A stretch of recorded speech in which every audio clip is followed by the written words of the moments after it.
Taste the Daily.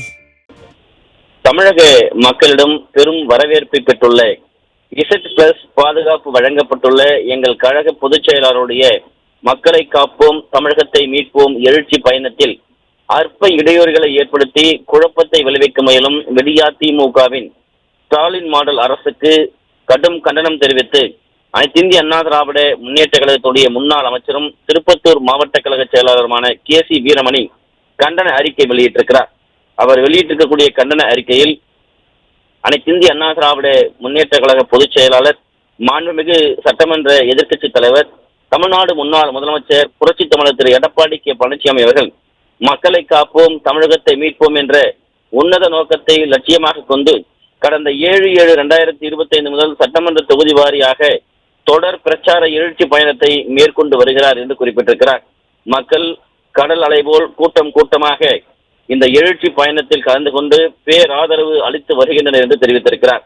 இரவு நெடுநேரம் ஆனாலும் கூட்டம் முடித்து திரும்பி வரும் வழியில் பொதுமக்கள் குடும்பமாக ஆர்ப்பரித்து நிற்கின்றனர். இதை கண்டு பொறுத்து கொள்ள முடியாத திமுக ஆட்சியாளர்கள் பல்வேறு இடையூறுகளை ஏற்படுத்தி வருகின்றனர் என்று அனைத்திந்திய அண்ணா திராவிட முன்னேற்ற கழகத்துடைய முன்னாள் அமைச்சர் திருப்பத்தூர் மாவட்ட கழக செயலாளர் KC வீரமணி தெரிவித்திருக்கிறார். ஆரம்ப கட்டத்தில் மின்சாரம் நிறுத்துவது, அதே போன்று போக்குவரத்தை சீர் செய்யாமல் உரிய முறையான அனுமதி பெற்றதும் கூட காவல்துறையினர் ஒத்துழைப்பை குறைப்பது போன்ற இடையூறுகளை தொடர்ச்சியாக செய்து வந்த நிலையில் தற்போது மக்களுடைய இன்னுரை காக்கக்கூடிய ஆம்புலன்ஸ் நோயாளிகள் இல்லாத நிலையிலும் மக்கள் கூட்டத்திற்கு இடையே செல்லவிட்டு புரட்சி தமிழருடைய எழுச்சி பயணத்தை சிதைப்பதற்கு தவறாக பயன்படுத்துகின்றனர். இது ஒரு முறையான செயல் அல்ல என்று அதிமுகவுடைய முன்னாள் அமைச்சரும் திருப்பத்தூர் மாவட்ட கழக செயலாளருமான KC வீரமணி எச்சரித்திருக்கிறார். இதுபோல பல இடங்களில் எங்கள் கழக பொதுச் செயலாளர்கள் பேசும்போது கூட்டத்தினரிடையே ஆம்புலன்ஸ் வருவதும், அச்சமயங்களில் கழக பொதுச் செயலாளர் தமது உரையை நிறுத்திவிட்டு ஆம்புலன்ஸுக்கு வழிபடுங்கள் என்று ஒவ்வொரு முறையும் அறிவுறுத்துவதும் அனைவரும் அறிந்ததே. இந்த நிகழ்வுகள் ஊடகங்களிலும் வெளிவந்துள்ளது என்று குறிப்பிட்டிருக்கிறார். ஆனாலும் நேற்று நடைபெற்ற பிரச்சாரத்தின் போது வந்த ஆம்புலன்ஸில் நோயாளிகளோ அடிப்பட்டவர்களோ யாரும் இல்லாத நிலையில் எங்கள் கழக பொதுச் செயலாளர் அவர்கள் அந்த ஆம்புலன்ஸில் நோயாளிகள் யாராவது இருக்கிறார்களா என்று பார்க்க சொன்னார். அதன் பேரில் சில கழக தொண்டர்கள் விசாரித்த போது அந்த ஆம்புலன்ஸ் நமது கூட்டத்தை கலைக்க வேண்டும் என்று திட்டமிட்டு வந்துள்ளது என்ற தகவல் கிடைத்த பிறகுதான் எங்கள் கழக பொதுச் செயலாளர் அவர்களை கடுமையாக எச்சரித்ததோடு இதுபோன்று திட்டமிட்டு தவறு செய்பவர்கள் மீது காவல்துறையிடம் புகார் அளிக்குமாறு தெரிவித்தார். எங்கள் கழக பொதுச் செயலாளர் அண்ணன் எடப்பாடியார் அவர்கள் வீர உரை ஆற்றும் அதே நேரத்தில் கடல் போல் கூடியிருக்கும் மக்கள் கூட்டத்திற்கிடையே அந்த மக்களை இரு கூறாக பிளப்பது போலவும், அங்கு கூடியிருக்கும் மக்கள் மீது மோதி அவர்களை ஆபத்துக்குள்ளாக்குவது போலவும், அங்கு அந்த ஆம்புலன்ஸுகளை அனுப்புவது போன்ற சிறுபிள்ளைத்தனமான செயலை இந்த திமுக ஆட்சியாளர்கள் தொடர்ந்து செய்து கொண்டிருக்கிறார்கள் என்று குற்றம் சாட்டியிருக்கிறார்.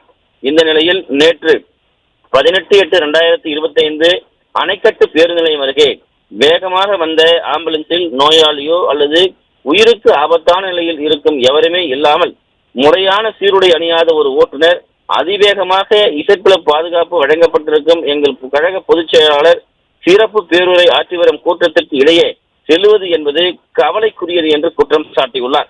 வாகனங்கள் செல்லுவதற்கு மாற்று வழி இருந்தும் கூட காவல்துறையினர் அது குறித்து கவலை கொள்ளாமல் திரண்டிருக்கும் மக்கள் கூட்டத்திற்கிடையே நோயாளி இல்லாத ஆம்புலன்ஸை செல்ல வைத்து கலவரத்தை ஏற்படுத்த நினைப்பது ஆட்சியாளர்களுடைய சின்ன புத்தியைத்தான் காட்டுகிறது. இதை திட்டமிட்ட சதி என்றுதான் சொல்ல வேண்டும் என்று அனைத்திந்திய அண்ணா திராவிட முன்னேற்ற கழகத்துடைய முன்னாள் அமைச்சரும் திருப்பத்தூர் மாவட்ட கழக செயலாளருமான KC வீரமணி தெரிவித்திருக்கிறார்.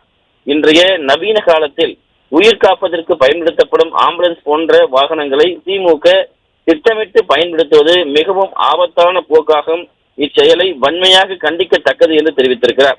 பிரதான எதிர்க்கட்சியாக இருந்தாலும் சரி, உங்கள் கூட்டணியில் இருக்கின்ற கட்சிகள் ஆனாலும் சரி, எந்த ஆர்ப்பாட்டமோ பொதுக்கூட்டமோ நடத்த முடியாது. எந்தெந்த வழியிலும் தொந்தரவு செய்ய முடியுமோ அந்தந்த வழிகளில் செய்து அதை கலைக்கும் வேலையை திமுக செய்து வருகிறது என்று குற்றம் சாட்டியுள்ளார்.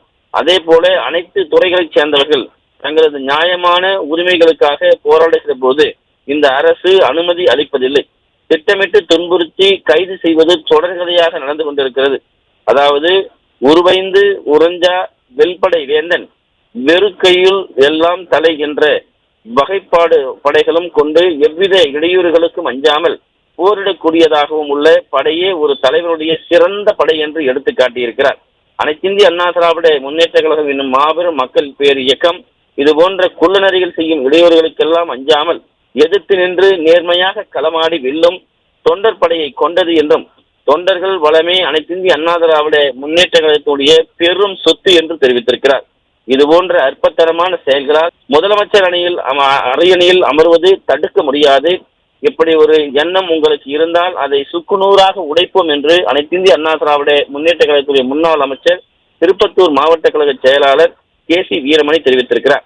இது போன்ற அற்பத்தனமான செயல்களால் எங்களுடைய கழக பொதுச் செயலாளர் மாண்புமிகு எடப்பாடியாருடைய புகழையோ அவருக்கு மக்களிடம் இருக்கக்கூடிய வரவேற்பையோ நன்மதிப்பையோ சீர்குலைக்க முடியாது. 2026 எங்கள் அண்ணன் எடப்பாடியார் அவர்கள் முதலமைச்சர் அரியணையில் அமருவதை தடுக்க முடியாது. அப்படி ஒரு எண்ணம் உங்களுக்கு இருந்தால் அதை சுக்குநூறாக உடைப்போம் என்று அனைத்திந்திய அண்ணா திராவிட முன்னேற்ற கழகத்துடைய முன்னாள் அமைச்சரும் திருப்பத்தூர் மாவட்ட கழக செயலாளருமான KC வீரமணி அவர்கள் வெளியிட்டிருக்கக்கூடிய கண்டன அறிக்கையில் திமுக அரசுக்கு எச்சரித்திருப்பது குறிப்பிடத்தக்கது. அருண்.